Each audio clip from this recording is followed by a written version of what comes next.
So கடாயில் நெய் விட்டாச்சு. அடுத்தது இந்த ப்ரெட் அப்படியே போடுவோம்.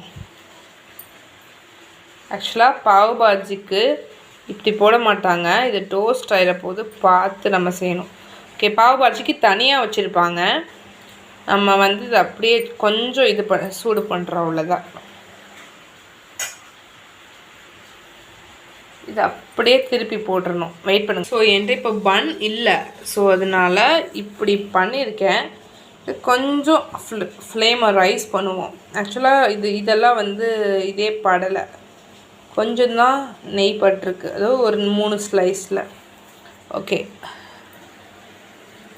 ஸோ நெக்ஸ்ட்டு இதில் கொஞ்சோண்டு உருளைக்கிழங்கு குருமா இருந்தது. ஸோ வித்தவுட் உருளைக்கிழங்கு நான் அந்த குருமாவை கொஞ்சம் ஆட் பண்ணியிருக்கேன்.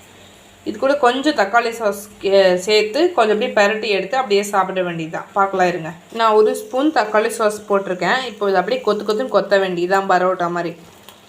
ஸோ கொத்தியாச்சு. ஸோ செமையாக இருக்குன்னு நினைக்கிறேன். டேஸ்ட் பண்ணி பார்க்கலாம். பர்ஃபெக்டாக இருக்குது. அது அப்படியே டேபிளில் சர்வ் பண்ணலாம் இருங்க. ஸோ நம்ம ஹோம்மேட் ப்ரெட் ரெடி. ஆக்சுவலாக நான் பாவ் பாஜி இன்ஸ்பிரேஷனாக வச்சு இது பண்ணேன். செம்ம டேஸ்ட்டாக இருக்குது. உங்கள் வீட்லேயும் குருமா அதெல்லாம் இருக்குது, குழந்தைங்க பசிக்குது அப்படின்னு கேட்டாங்கன்னா இது மாதிரி கொஞ்சம் நெய் விட்டு இந்த குருமாவை போட்டு அதுக்கப்புறம் ப்ரெட்டை போட்டு செஞ்சு கொடுங்க. பட்டுக்குட்டி மாதிரி சாப்பிடுவாங்க.